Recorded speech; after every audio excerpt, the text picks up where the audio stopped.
Om Shanti. Supreme teacher बच्चों को पढ़ाते हैं। बच्चे जानते हैं परम पिता परमात्मा पिता भी है, टीचर भी है।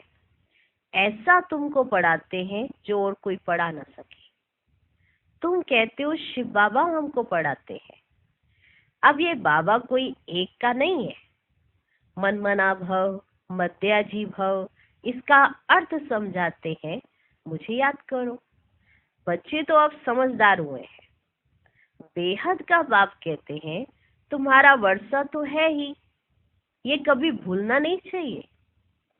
बाप आत्माओं से ही बातें करते हैं। अभी तुम जीवात्माएं हो ना।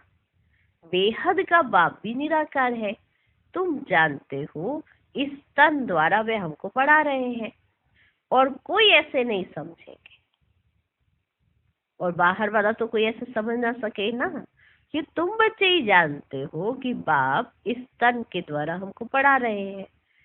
स्कूल में टीचर पढ़ाते हैं तो कहेंगे लौकिक टीचर लौकिक बच्चों को पढ़ाते हैं। यह है पारलौकिक सुप्रीम टीचर जो पारलौकिक बच्चों को पढ़ाते हैं। लौकिक टीचर लौकिक बच्चों को पढ़ाते हैं। ये पारलौकिक सुप्रीम टीचर जो पारलौकिक बच्चों को पढ़ाते हैं। तुम भी परलोक मूल वतन के निवासी हो। बाप भी परलोक में रहते हैं। बाप कहते हैं हम भी शांति धाम के निवासी हैं और तुम भी वहां के ही निवासी हो। हम भी शांति धाम के निवासी हैं और तुम भी वहां के निवासी हो।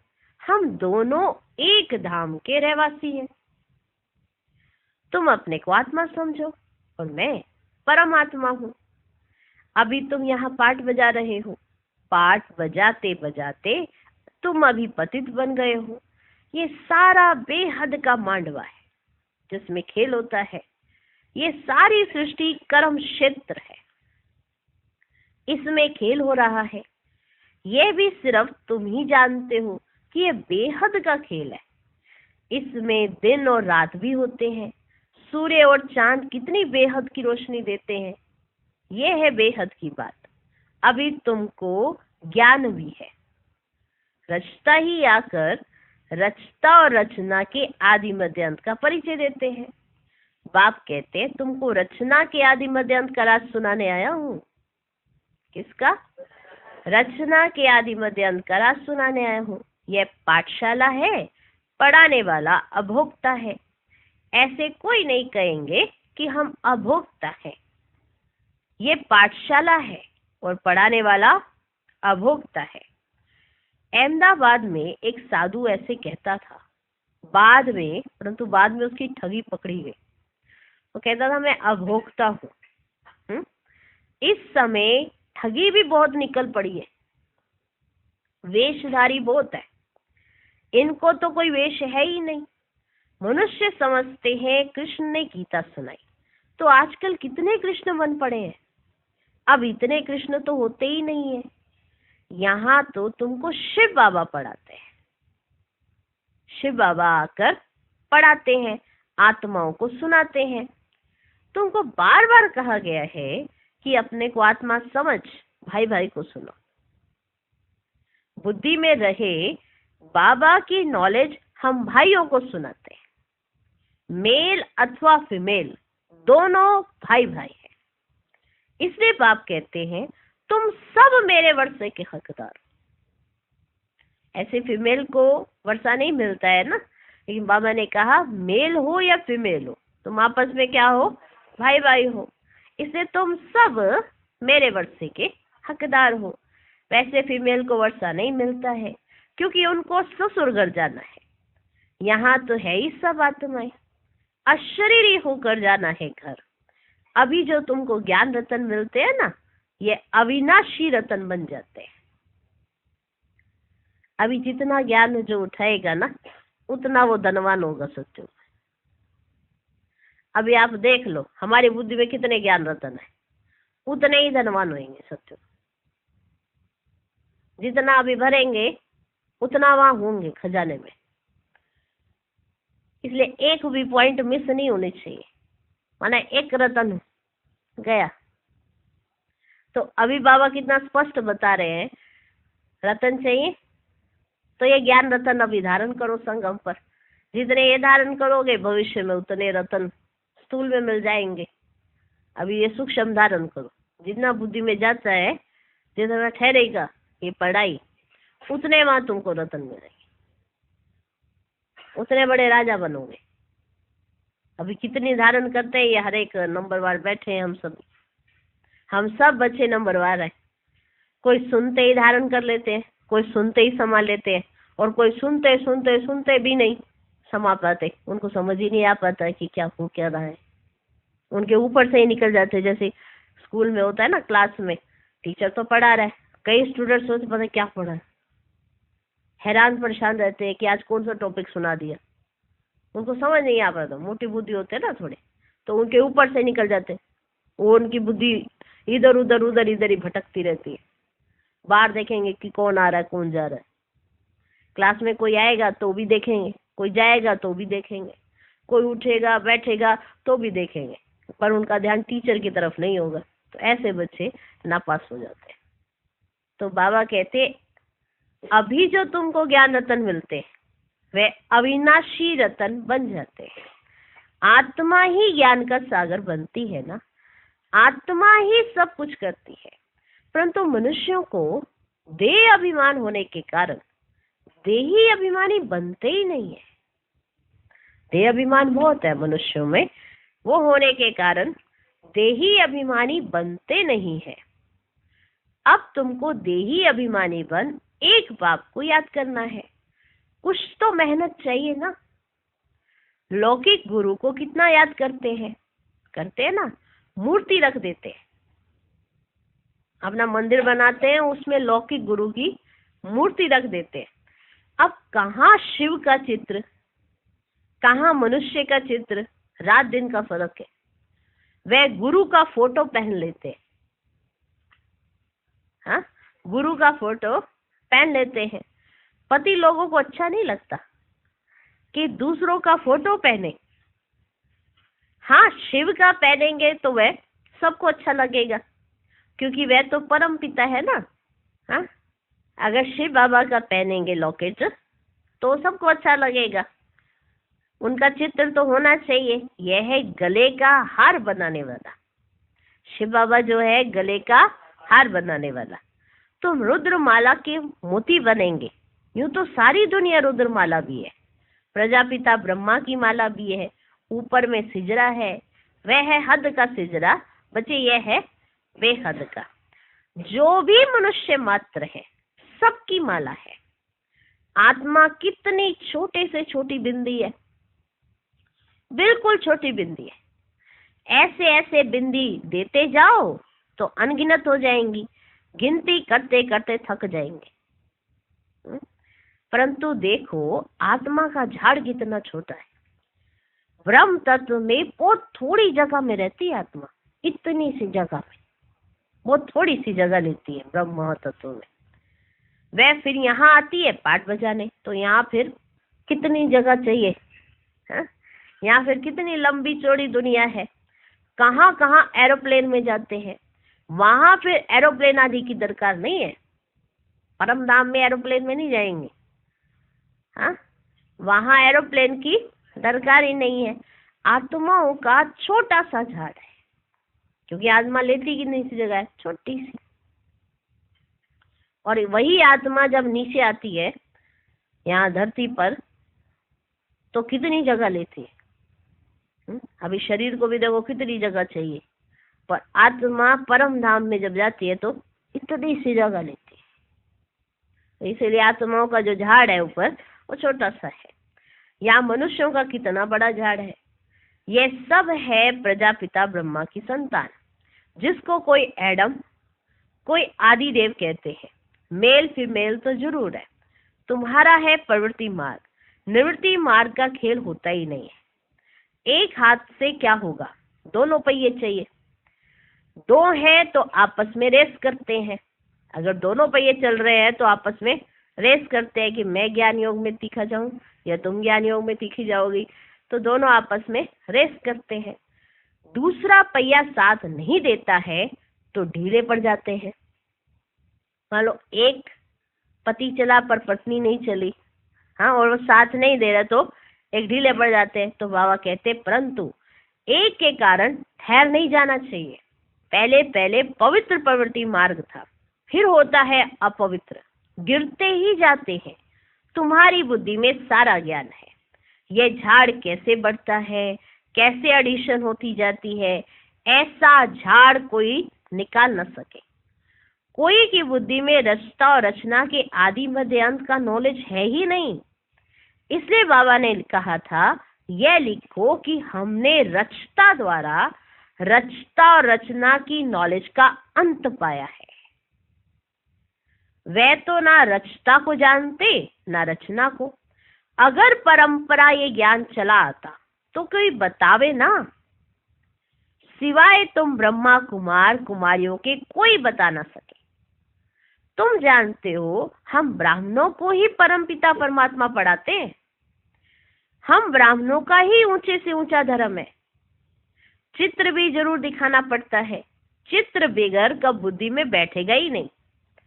चित्र बहुत बड़े बड़े होने चाहिए। वैरायटी धर्मों का झाड़ कैसे बढ़ता है यह भी समझाया है। आगे तो कहते थे हम आत्मा सो परमात्मा, परमात्मा सो हम आत्मा। अब बाप ने इसका भी अर्थ बताया है। इस समय हम सो ब्राह्मण है, फिर हम सो देवता बनेंगे नई दुनिया में। अभी हम पुरुषोत्तम संगम युग पर है, अर्थात यह है पुरुषोत्तम बनने का संगम युग। यह सब तुम समझा सकते हो। रचता और रचना का अर्थ, हम सो का अर्थ, ओम अर्थात मैं आत्मा फर्स्ट, फिर यह शरीर। ओम अर्थात मैं आत्मा फर्स्ट, फिर यह शरीर। आत्मा अविनाशी और यह शरीर विनाशी है। माना अर्थ बताने, आत्मा सो परमात्मा जो कहते हैं ना, उसका अर्थ क्या है, हम सो का अर्थ क्या है, रचता और रचना का अर्थ क्या है, ओम का अर्थ क्या है, आत्मा और शरीर का अर्थ क्या है। आत्मा अविनाशी और यह शरीर विनाशी है। हम यह शरीर धारण कर पाठ बजाते हैं। ये कौन कह रही है? आत्मा कहती। इसको कहा जाता है आत्म अभिमानी। हम आत्मा फलाना पाठ बजाती है, हम आत्मा यह करती है, हम आत्मा परमात्मा के बच्चे हैं। कितना वंडरफुल ज्ञान है। ये ज्ञान बाप में ही है, इसलिए बाप को ही बुलाते हैं, क्योंकि ये ज्ञान और किसी में नहीं है सिवाय बाप के। तो बाप ही आकर ये ज्ञान हमको देते हैं, तो बच्चों के अंदर ये ज्ञान आता है। बच्चों में अपने आप में नहीं मर्ज हुआ जब तक बाप ना दे, अपने आप कहाँ से आए। अगर ये पहले से होता तो ये तो परंपरा चला आता। तो बाबा आए हैं तो बाबा ने दिया, तो भी तो पता पड़ा। बाप है ज्ञान का सागर, उनकी भेंट में फिर है अज्ञान के सागर। आधा कल्प है ज्ञान, आधा कल्प है अज्ञान। ज्ञान का किसको पता ही नहीं है। ज्ञान कहा जाता है रचता द्वारा रचना को जानना। विशेष बात आज बाबा समझा रहे कि रचता द्वारा रचता और रचना को जाना है। किसने? हम बच्चों ने। पर जाना कैसे? रचता द्वारा। अब जब तक बाप ना आए तो हम जान नहीं सकते थे। अभी जानते हैं क्योंकि बाप ने समझाया। तो ये विशेष बात आज याद रहनी चाहिए कि रचता द्वारा रचना को जानना, इसको ज्ञान कहा जाता है। पर यह ज्ञान हमारे अंदर ऑटोमेटिक नहीं आया, बाप ने समझाया। ये बात तो हमेशा बच्चों को याद रहनी चाहिए, तो आत्म अभिमानी रहेंगे। ज्ञान कहा जाता है रचता द्वारा रचना को जानना, तो जरूर रचता में ही ज्ञान है ना, इसलिए उनको क्रिएटर कहा जाता है। मनुष्य समझते हैं क्रिएटर ने यह रचना रची है। बाप समझाते हैं यह तो अनादि बना बनाया खेल है। कहते पतित पावन आओ, तो रचता कैसे कहेंगे?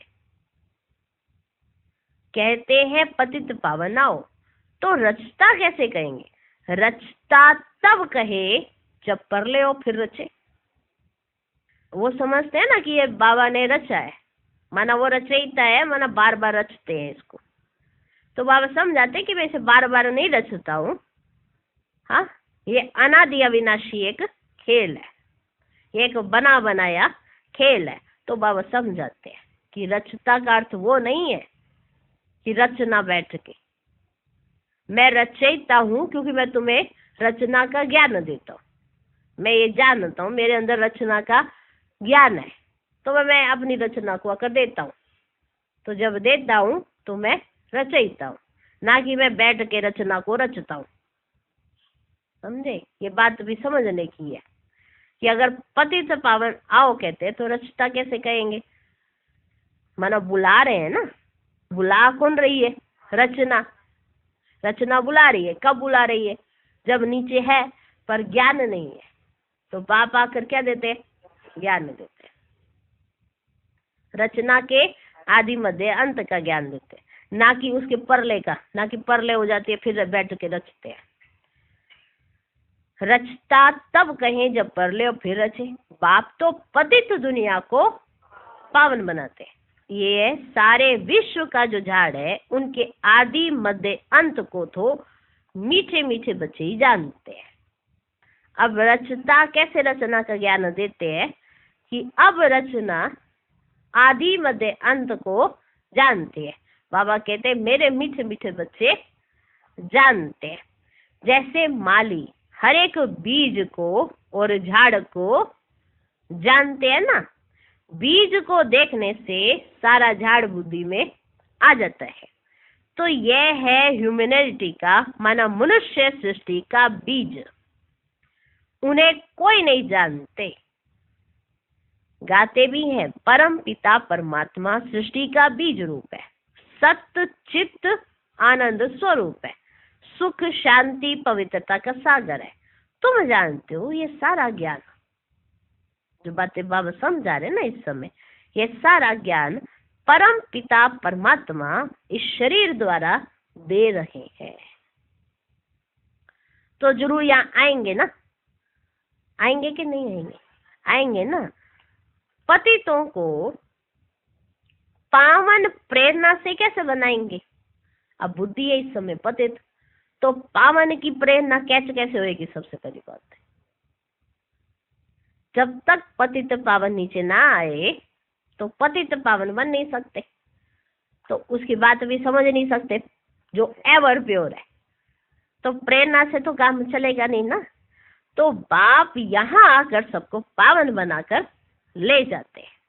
वह बाप ही तुमको पाठ पढ़ा रहे हैं। यह है पुरुषोत्तम संगम योग। इस पर तुम भाषण कर सकते हो कि कैसे पुरुष तमो प्रधान से श्रेष्ठ सत्व प्रधान बनते हैं। तुम्हारे पास टॉपिक तो बहुत है। यह पतित तमो प्रधान दुनिया सत्व प्रधान कैसे बनती है, यह भी समझने लायक है। आगे चलकर तुम्हारे ज्ञान सुनेंगे, भल छोड़ भी देंगे, फिर आएंगे, क्योंकि गति सदगति की हट्टी एक ही है। तुम कह सकते हो कि सर्व का सदगति दाता एक बाप ही है। उनको श्री श्री कहते हैं। श्रेष्ठ ते श्रेष्ठ है परम पिता परमात्मा, वो हमें श्रेष्ठ बनाते हैं। श्रेष्ठ है सत्युग और भ्रष्ट है कलयुग। कहते भी हैं भ्रष्टाचारी हैं, परंतु अपने को नहीं समझते। भले कहते हैं इस समय कि सब भ्रष्टाचारी हैं, पर अपने को कोई समझते थोड़े ही हैं। पतित दुनिया में एक भी श्रेष्ठ नहीं। श्री श्री जब आए तब आकर श्री बनाए। श्री का टाइटल सत्युग आदि में देवताओं का था। यहाँ तो सबको ही श्री श्री श्री, सबको ही श्री कह देते। वास्तव में श्री अक्षर है ही पवित्रता का। दूसरे धर्म वाले कोई भी अपने को श्री नहीं कहते। कहते क्या? श्री पोप कहेंगे क्या? हाँ, यहाँ तो सबको कहते रहते हैं श्री। कहाँ हंस मोती चुगने वाले, कहाँ बगुले गंध खाने वाले। फर्क तो है ना। यह देवताएं हैं फूल, वह है गार्डन ऑफ अल्लाह। बाप तुमको फूल बना रहे हैं। बाकी फूलों में वैरायटी तो होती है। सबसे अच्छा फूल है किंग फ्लावर। इन लक्ष्मी नारायण को नई दुनिया का किंग क्वीन फ्लावर कहेंगे, किंग क्वीन फ्लावर कहेंगे। तुम बच्चों को आंतरिक खुशी होनी चाहिए, इसमें बाहर का कुछ करना नहीं होता। खुशी के लिए बाहर का कोई ठाठा ठाठा ऐसा नहीं करना है, तुम्हें आंतरिक खुशी होनी चाहिए। यह बत्तियां आदि जलाने का भी अर्थ चाहिए। शिव जयंती पर जलानी चाहिए या दिवाली पर? हाँ, ये बत्तियां कब जलानी चाहिए, शिव जयंती या दिवाली? दिवाली पर लक्ष्मी का आह्वान करते हैं, उनसे पैसे मांगते हैं, जबकि भंडारा भरने वाला तो शिव भोला भंडारी है। तुम जानते हो शिव बाबा द्वारा हमारा अकुट खजाना भर जाता है। ये ज्ञान रतन धन है, जो सुन रहे हो ना, ये ज्ञान रतन बाबा की मुरली, ये धन है। तो सोचो, आज विचार करना, सारी मुरली में से कितना धन आपने इकट्ठा किया, सारी मुरली में से कितने पॉइंट आपके पास है अपने। ये ज्ञान रतन धन है, वहां भी तुम्हारे पास अथाह धन रहता है। नई दुनिया में तुम माला माल हो जाएंगे। सत्युग में ढेरों के ढेर हीरे जवाहरात थे, फिर वो ही होंगे। मनुष्य मूंछते हैं, यह सब खत्म होगा, फिर कहाँ से आएगा? खानियां खुद गई, पहाड़ियां टूट गई, फिर कैसे होंगी? बोलो, हिस्ट्री रिपीट होती है ना, जो कुछ था सो फिर रिपीट होगा। तुम बच्चे पुरुषार्थ कर रहे हो स्वर्ग का मालिक बनने का, स्वर्ग की हिस्ट्री ज्योग्राफी फिर रिपीट होगी। गीत में है ना, आपने सारी सृष्टि, सारा समुद्र, सारी पृथ्वी हमको दे दी, जो कोई हमसे छीन ही नहीं सकता। उसकी भेंट में अब क्या है? जमीन के लिए, पानी के लिए, भाषा के लिए कितने लड़ते हैं। स्वर्ग के रचता बाबा का जन्म मनाया जाता है, जरूर उसने स्वर्ग की बादशाही दी होगी। अब तुमको बाप पढ़ा रहे हैं, तुमको इस शरीर के नाम रूप से न्यारा हो अपने को आत्मा समझना है, पवित्र बनना है, या तो योग बल से या तो सजाएं खाकर, फिर पद भी कम हो जाएगा। स्टूडेंट की बुद्धि में रहता है ना, हम इतना मर्तबा पाते हैं, टीचर ने इतना पढ़ाया है, फिर टीचर को भी सौगात देते। ये तो बाप तुमको विश्व का मालिक बनाते हैं, तो तुम फिर भक्ति मार्ग में उनको याद करते रहते हो। शिव बाबा ने हमको विश्व का मालिक बनाया, तो फिर जो विश्व के मालिक बनते हैं वो भक्ति मार्ग में शिव बाबा को याद करते रहते हैं। बाकी बाप को आप सौगात क्या देंगे? शिव बाबा टीचर है ना, क्या सौगात देंगे आप? जैसे क्लास में कोई बच्चा बहुत अच्छा स्कॉलरशिप ले लेता है, तो वो टीचर के लिए कुछ ना कुछ गिफ्ट लेकर जाता है कि इन्होंने हमें पढ़ाया इसलिए हमारी स्कॉलरशिप लगी। तो बाबा कहते, तुम सिर्फ भक्ति मार्ग में मुझे याद करोगे, क्योंकि मैं तुम्हें अभी विश्व का मालिक बना देता हूँ। बाकी बाप को आप क्या सौगात देंगे? यहाँ तो जो कुछ देखते हो वह तो रहना ही नहीं है, यह तो पुरानी छीछी दुनिया है। तब तो मुझे बुलाते हैं। बाप तुमको पति से पावन बनाते हैं। इस खेल को याद करना चाहिए। मेरे में रचना के आदि मध्य अंत की नॉलेज है, जो तुमको सुनाता हूँ। तुम अब सुनते हो, फिर भूल जाते हो। 5000 वर्ष के बाद फिर चक्र पूरा होगा। तुम्हारा पाठ कितना लवली है, तुम्हारा पाठ कितना लवली है। तुम सतो प्रधान व लवली बनते हो, फिर तमो प्रधान भी तुम ही बनते हो। तुम ही बुलाते हो, बाबा आओ, अब मैं आया हूँ। अगर निश्चय तो श्रीमत पर चलना चाहिए, गफलत नहीं करनी चाहिए। कई बच्चे मतभेद में आकर पढ़ाई छोड़ देते हैं। श्रीमत पर नहीं चलेंगे, पढ़ेंगे नहीं, तो नापास भी तुम ही होंगे। बाप तो कहते हैं ना, अपने पर रहम करो। हर एक को पढ़कर अपने को राज तिलक देना है। बाप को तो है पढ़ाने की ड्यूटी, इसमें आशीर्वाद की तो कोई बात ही नहीं है। फिर तो सभी पर आशीर्वाद करनी पड़े। यह कृपा आदि भक्ति मार्ग में मांगते हैं, यहाँ यह बात नहीं है। अच्छा, मीठे मीठे सिके लधे बच्चों प्रति माता पिता बाप दादा का याद प्यार और गुड मॉर्निंग। रूहानी बाप की रूहानी बच्चों को नमस्ते। हम रूहानी बच्चों की भी रूहानी बाप को नमस्ते नमस्ते नमस्ते। Good morning good morning good morning.